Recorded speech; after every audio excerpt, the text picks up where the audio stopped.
রাসূল বলেছেন শিরকাতের ব্যবসা কর, মুদারবার ভিত্তিতে ব্যবসা কর, স্বনির্ভর হয়।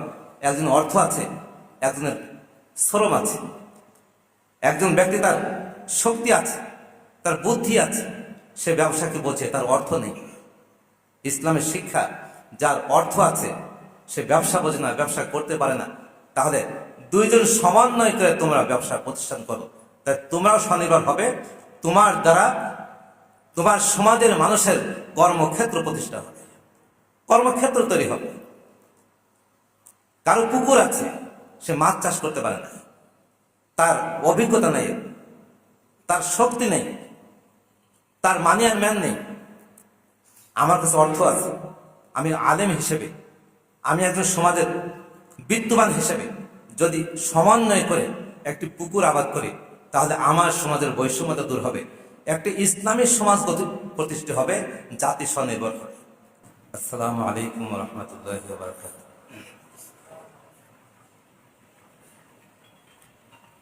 নাহমাদুহু ওয়া নুসাল্লি আলা রাসূলিল কারীম, আম্মা বা'দ। فقد قال الله تعالى في التنزيل بعد أعوذ بالله من الشيطان الرجيم نحن قسمنا بينهم معيشتهم في الحياة الدنيا ورفعنا بعضهم فوق بعض ليتخذ بعضهم بعضا سخريا ورحمة ربك خير مما يجمعون وأيضا قال الله تبارك وتعالى أحل الله البيع وحرم الربا وفي الحديث عن أبي سعيد رضي الله تعالى عنه قال قال رسول الله صلى الله عليه وسلم التاجر الصدوق الأمين مع النبيين والصديقين والشهداء والصالحين সাদাকাল্লাহুল আযীম ওয়া সাদাকা রাসূলুহুন নবিয়্যুল কারীম। সর্বপ্রথমে আমি আল্লাহ তাআলার শুকরিয়া জ্ঞাপন করছি, যিনি আমাদেরকে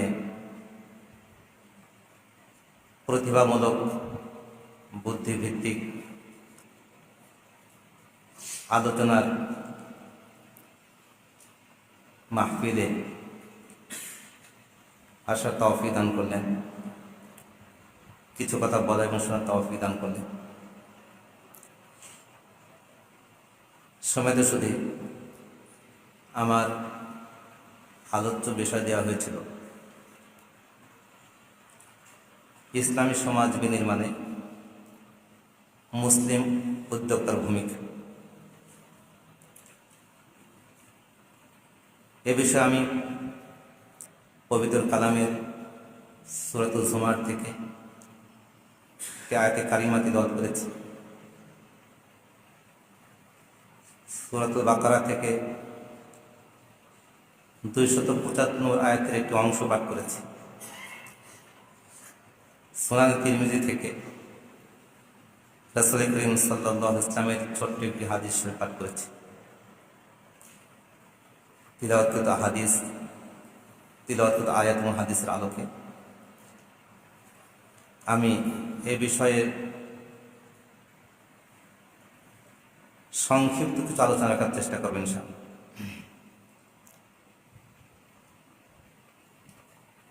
সময়ত শুধু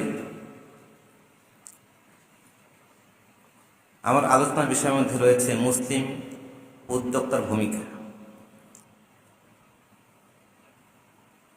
প্রথমে জেনে নেই উদ্যোক্তা কাকে বলে। উদ্যোক্তা একটি ব্যাপক অর্থবোধক শব্দ, যিনি নতুন কোনো বিষয় নিয়ে চিন্তা ভাবনা করেন,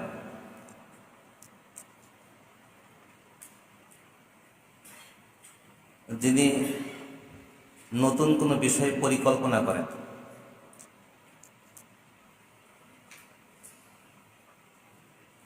অথবা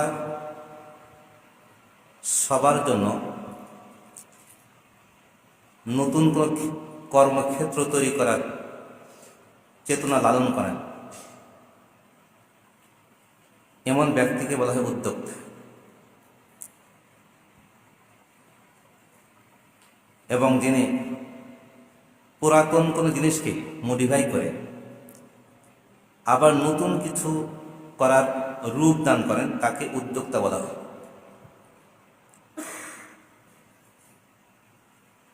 ইসলামী সমাজ বিনির্মাণে উদ্যোক্তার ভূমিকা অপরিহার্য এবং গুরুত্বপূর্ণ একটি বিষয়। মুসলিম উদ্যোক্তা ছাড়া ইসলামী সমাজ কখনো গঠন হতে পারে না। আমরা জানি ইসলাম ধর্ম হিসাবে সবচেয়ে সুন্দর ধর্ম, ধর্ম হিসাবে পরিপূর্ণ ধর্ম, যার প্রণয়ন করেছেন স্বয়ং আল্লাহ সুবহানাহু ওয়া তাআলা।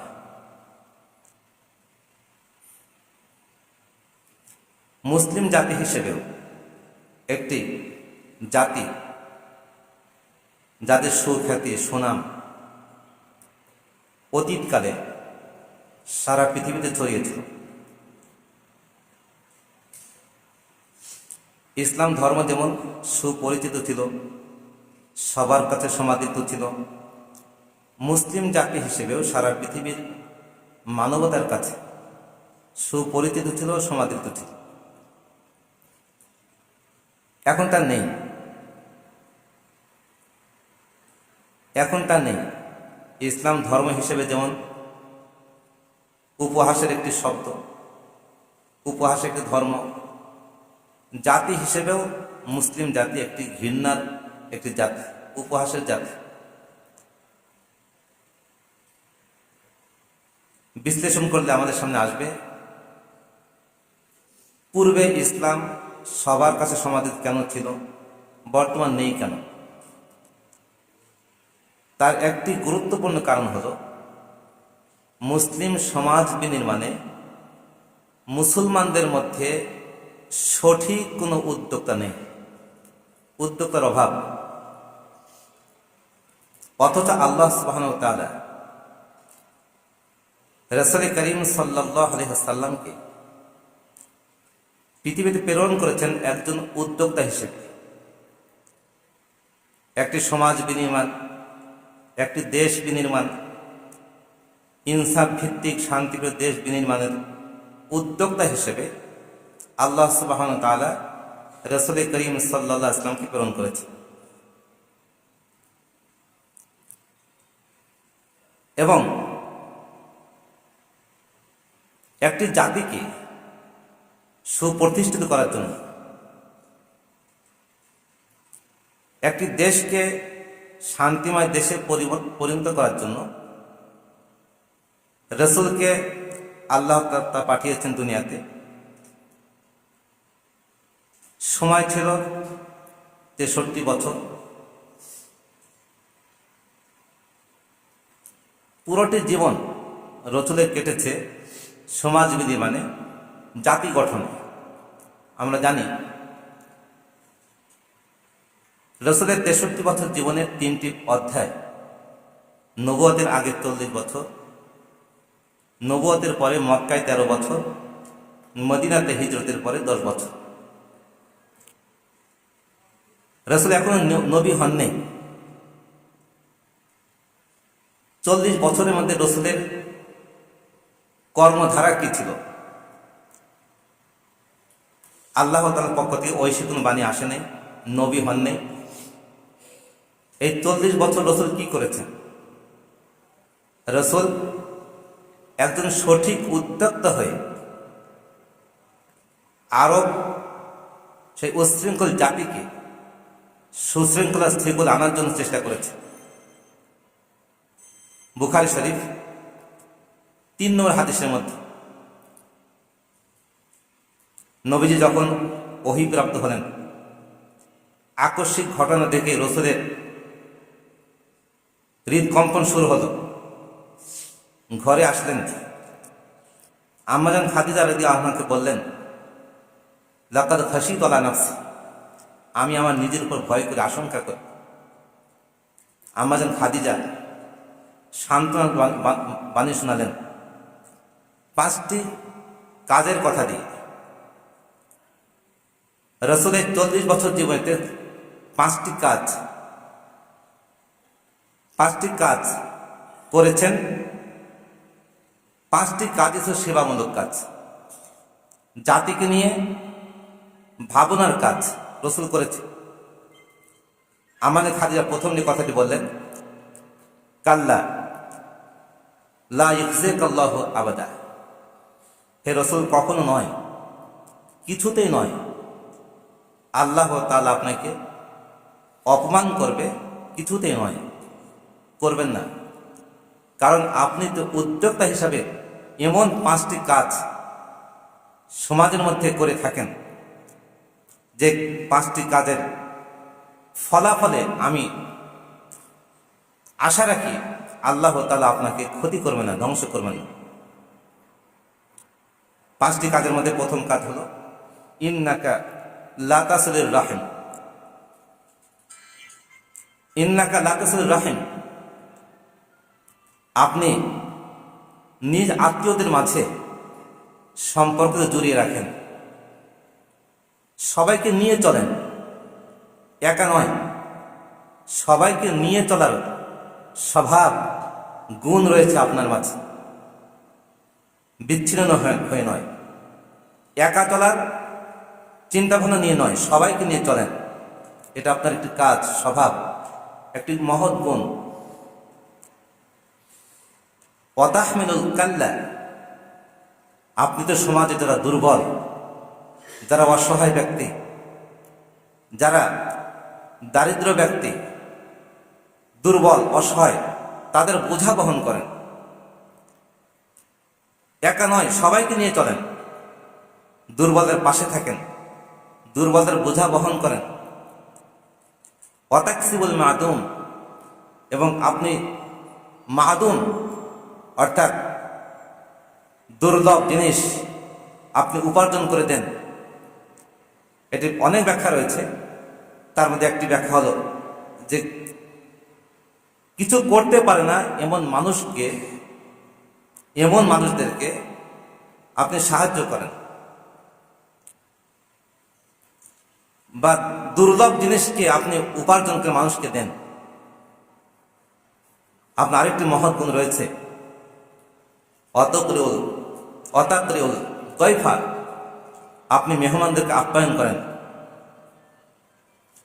5 নম্বর কাজ আপনার, তা হলো ওয়াতুঈনু আলা নাওয়াহিবিল হক, সত্যর পথে চলতে গিয়ে যদি কেউ বিপদগ্রস্ত হয়, বিপদের মধ্যে পড়ে, আপনি তার পাশে থাকেন। এই 5টি সেবামূলক কাজ, 5টি কাজের মধ্যে রয়েছে সবাইকে নিয়ে চলার একটি গুণ। এই 5টি গুণ আপনি ধারণ করেন বিধায় আল্লাহ তাআলা আপনাকে ধ্বংস করবে না, আপনাকে লাঞ্ছিত করবে না। তার রাসূলের 23টি বছর জীবন কেটেছে, 40টি বছর জীবন কেটেছে নবুয়তের পূর্বে জাতির সেবায়, জাতির সফলতায়, জাতির মঙ্গল কামনায়, জাতিকে নিয়ে চলার চিন্তাধারায় রাসূলের 40টি বছর পার হয়েছে। পরবর্তী 23 বছর তাদের বলার অপেক্ষা রাখেন না। রাসূল করিম সাল্লাল্লাহু আলাইহি ওয়াসাল্লাম সমাজকে নিয়ে চলেছেন, জাতিকে নিয়ে চলেছেন। 23 বছর নবুয়তের ধারায় এমন একটি জাতি গঠন করেছেন যে জাতি ছিল স্বনির্ভর জাতি, অর্থনৈতিক দিক দিয়ে স্বনির্ভর, শক্তির দিক দিয়ে স্বনির্ভর, শিক্ষা দীক্ষায় স্বনির্ভর, সমাজ পরিবার রাষ্ট্রের দিক দিয়ে স্বনির্ভর। এমন একটি স্বনির্ভর জাতি রাসূল করিম সাল্লাল্লাহু আলাইহি ওয়াসাল্লাম গঠন করেছেন 23 বছর নবুয়তের মেহনতে থেকে। শুধু স্বনির্ভর ছিল না, রাসূলের যুগের সাহাবায়ে কেরাম 23 বছর জীবনে রাসূল থেকে শিক্ষা নিয়েছেন। সারা বিশ্বের মানুষের সকল প্রকার চাহিদা পূরণ করার জন্য এই দল ছিল অনর ছিল। ফলে রাসূলের সামান্য সময়ের চেষ্টা আর সাধনায় সারা পৃথিবীতে ইসলাম ছড়িয়ে পড়েছে, সবার কাছে সমাদৃত ধর্ম হিসাবে আখ্যাত হয়েছে এবং মুসলিম জাতি হিসেবেও সারা বিশ্বের মধ্যে তাদের অবস্থান তৈরি হয়েছে। সম্মানিত শুধু রসুলের পরে যদি আসি পরবর্তী সাহাবী বা খলিফা আবু বকর সিদ্দিক রাদিয়াল্লাহু তাআলা, যিনি রসুলের জীবনের মধ্যে যা কিছু বাস্তবায়ন করে গেছেন হুবহু তা বাস্তবায়ন করেছেন। নিজের থেকে নতুন কোনো পরিকল্পনা করার জন্য কোনো ভূমিকা রাখেন নেই। রসুলের জীবনে যা ছিল সব কিছু ধরে রেখেছেন। এটাও একটি উদ্যোক্তার কাজ। আগে যিনি করবেন, পরের জন তা করতে না পারলেও কমপক্ষে তা ধরে রাখবে। আমাদের স্বভাব হলো আগে যিনি করে গেছেন, পরবর্তী যিনি আসবেন আগেরটা সব নতুন করে শুরু করি। নতুন যে আসে নতুন করে শুরু করি, আগেরটা বন্ধ, শেষ। ফলে আমাদের কর্মধারার মধ্যে কোনো অগ্রগতি হয় না। এরপরে খলিফা ওমর বিন খাত্তাব রাদিয়াল্লাহু আনহু মাত্র 10 বছর খিলাফতকালে এমন উদ্যোগ নিয়েছেন জাতি বিনির্মাণে, দেশ বিনির্মাণে। তার এই অল্প সময়ের মধ্যে 10 বছরের সময়ের মধ্যে সারা বিশ্বের মধ্যে মুসলিম জাতি হিসেবে সুসংগঠিত জাতি ছিল মুসলিম। একটি সভ্য রাষ্ট্রের মধ্যে যা কিছু প্রয়োজন এমন কিছু ছিল না যা তিনি করেন নেই, করে গেছেন। উনি অভাবীদের জন্য বাইতুল মাল নির্মাণ করেছেন, দুস্থদের জন্য বাইতুল মাল নির্মাণ করেছেন, সড়ক নির্মাণ করেছেন, মেহমানখানা নির্মাণ করেছেন। একটি দেশের প্রশাসনিক কার্যক্রম তৈরি শুরু করেছেন, ডাক বিভাগ তৈরি করেছেন। একটি রাষ্ট্রের মধ্যে যা কিছু প্রয়োজন সব কিছু করেছেন একজন মুসলিম উদ্যোক্তা। এর পরবর্তী যুগে মুসলিম উদ্যোক্তার মাধ্যমে অনেক কাজ হয়েছে। ফলে সারা বিশ্বে ইসলাম আর মুসলিম ছিল একটি প্রতিষ্ঠিত ধর্ম। আজ আমাদের এই অবস্থার একমাত্র কারণ হলো আমাদের মাঝে উদ্যোক্তা নেই। উদ্যোগ নিয়ে কাজ করবে, সবাইকে নিয়ে কাজ করবে, সবাইকে নিয়ে চলবে, এই মনোভাব খুবই কম। যে যেখানে আছে আমারটা নিয়ে আমি খুশি, সন্তুষ্ট, আমারটা নিয়ে সন্তুষ্ট। আমি নামাজ পড়ি, আমি খুশি, আমি মুসলিম। আমি রোজা রাখি, আমি খুশি, আমি মুসলিম। আমি যাকাত দিই, আমি খুশি, মুসলিম। মুসলিমের কাজ এতটুকু নয়। মুসলিম সবাইকে নিয়ে চলবে। এক বাবার 2 সন্তান, একজন শিল্পপতি, একজন রাস্তার ফকির। এটা কেন হয়? আমি সবাইকে নিয়ে চলার চেতনা লালন করি না। কিন্তু মুসলিম একটি সমাজ বিনির্মাণে আমরা এখানে যারা আছি আমাদেরকে উদ্যোক্তা হইতে হবে। রাসূল করিম সাল্লাল্লাহু আলাইহি ওয়াসাল্লাম তার পুরা জীবন অধ্যয়ন করে দেখা যায় যে হাদিসের একটা অধ্যায় রয়েছে কিতাবুল বুয়ু, বেচাকেনা অধ্যায়ের মধ্যে রাসূল করিম সাল্লাল্লাহু আলাইহি ওয়াসাল্লাম অর্থনৈতিকভাবে স্বনির্ভর হওয়ার জন্য কত প্রকারের সিস্টেম পদ্ধতি আমাদের সামনে দাঁড় করিয়ে গেছে। স্বনির্ভর একটি মুসলিম জাতি গঠনের জন্যই কিছুই নেই জাতির কাছে। রাসূল বলেছেন, শিরকাতের ব্যবসা কর, মুদারবার ভিত্তিতে ব্যবসা কর, স্বনির্ভর হয়। একজন অর্থ আছে, একজনের শ্রম আছে, একজন ব্যক্তি তার শক্তি আছে, তার বুদ্ধি আছে, সে ব্যবসাকে বোঝে, তার অর্থ নেই। ইসলামের শিক্ষা, যার অর্থ আছে সে ব্যবসা বোঝে না, ব্যবসা করতে পারে না। তাহলে 2 জন সমন্বয় করে তোমরা ব্যবসা প্রতিষ্ঠান করো, তাই তোমরাও স্বনির্ভর হবে। তোমার দ্বারা তোমার সমাজের মানুষের কর্মক্ষেত্র প্রতিষ্ঠা হবে, কর্মক্ষেত্র তৈরি হবে। কারো পুকুর আছে, সে মাছ চাষ করতে পারে না, তার অভিজ্ঞতা নেই, তার শক্তি নেই, তার মানি আর ম্যান নেই। আমার কাছে অর্থ আছে, আমি আলেম হিসেবে, আমি একজন সমাজের বিত্তবান হিসেবে যদি সমন্বয় করে একটি পুকুর আবাদ করি, তাহলে আমার সমাজের বৈষম্যতা দূর হবে, একটি ইসলামী সমাজ প্রতিষ্ঠিত হবে, জাতি স্বনির্ভর হবে। যদি আমরা উদ্যোগ না নেই, তাহলে আমাদের এই বিমুখ হয়ে থাকাটার সুযোগ গ্রহণ করে অন্যরা কিন্তু গ্রহণ করবে। আমাদের সমাজের মধ্যে সুদ ব্যবস্থা এবং বিভিন্ন প্রকার সুদ ভিত্তিক প্রতিষ্ঠানগুলি তারা সুযোগ পেয়েছে আমরা উদ্যোগ না নেওয়ার কারণে। আর যদি আমরা একেবারে নিম্ন পর্যায় থেকে, ছোট পরিসর থেকে শুরু করে আমরা শিরকাতুল মুফাওয়াজা, শিরকাতের 4টি প্রকার রয়েছে, শিরকাতুল মুফাওয়াজা, শিরকাতুল ইনান, শিরকাতুল সানায়ে, শিরকাতুল উজুব, মুদারাবা, বিভিন্ন প্রকারের ব্যবসাগুলি রয়েছে ইসলামের মধ্যে, কুরআন সুন্নাহর মধ্যে। আজ আমাদের আলোচনা না থাকার কারণে আমি আমার কাছে থেকে হতাশাগ্রস্ত হয়ে গেছি। মনে হয় এ কোমর সোজাকে দাঁড়ানোর শক্তি আমার নেই। অথচ ইসলাম বলেছে তোমার কাছে কিছুই নেই, তোমার চেহারার গ্রহণযোগ্যতা আছে বাজারের মধ্যে। এই চেহারা দেখিয়ে তোমরা শিরকতের ভিত্তিতে, শরীকাতের ভিত্তিতে ব্যবসা করো, প্রতিষ্ঠিত হবে। সময়তে শুধু মুসলিম উদ্যোক্তার অপরিহার্য বর্তমান সময়ের মধ্যে একটি জাতি বা সমাজ গঠনে। তবে লক্ষণীয় বিষয়, মুসলিম উদ্যোক্তার মধ্যে কয়েকটি গুণ থাকা অপরিহার্য। আমি যে হাদিসটি পাঠ করেছি, আমি আয়তে অর্থ করতে পারলাম, সময় শেষ হয়ে গেছে, হাদিস অর্থ করে শেষ করি। নবীজি বলেছেন মুসলিম উদ্যোক্তা কেমন হবে? আর তাজির, যিনি ব্যবসায়ী হবে। আর সুদুক, তার গুণ থাকবে, সে সত্যবাদী হবে। আল আমিন, সে বিশ্বাসী হবে, আমানতদার হবে, সে দক্ষ হবে। এমন গুণাবলীর সাথে যদি মুসলিম সমাজের মধ্যে, মুসলিম সমাজের আলেম, মুসলিম সমাজের যুবক, মুসলিম সমাজের শিক্ষিত, মুসলিম সমাজের অশিক্ষিত, মুসলিম সমাজের অর্থবিদ, মুসলিম সমাজের গরিব অসহায় ব্যক্তি সমন্বয় করে উদ্যোগ নিয়ে কাজ শুরু করে, তাহলে আশা করা যায় আমাদের সমাজের মধ্যে ইসলামী সমাজ গঠন হবে। আর ইসলামী শান্তিময় গঠন হবে। সমাজ থেকে সুদ ঘুষ দূর হবে, দুর্নীতি দূর হবে, একটি ইসলামী সমাজ গঠন হবে। এই হিসাবে একটি ইসলামী সমাজ গঠনে মুসলিম উদ্যোক্তার অপরিহার্য বিষয়, আমাদের সময়ের দাবি, সময়ের প্রয়োজন।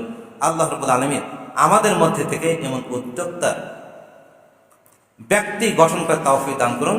আমি উদ্যোক্তা হিসেবে প্রতিষ্ঠার চেষ্টা করি। আল্লাহ আমাদের সবাইকে তৌফিক দান করুন। ওয়া আখিরু দাওয়ানা আলহামদুলিল্লাহ।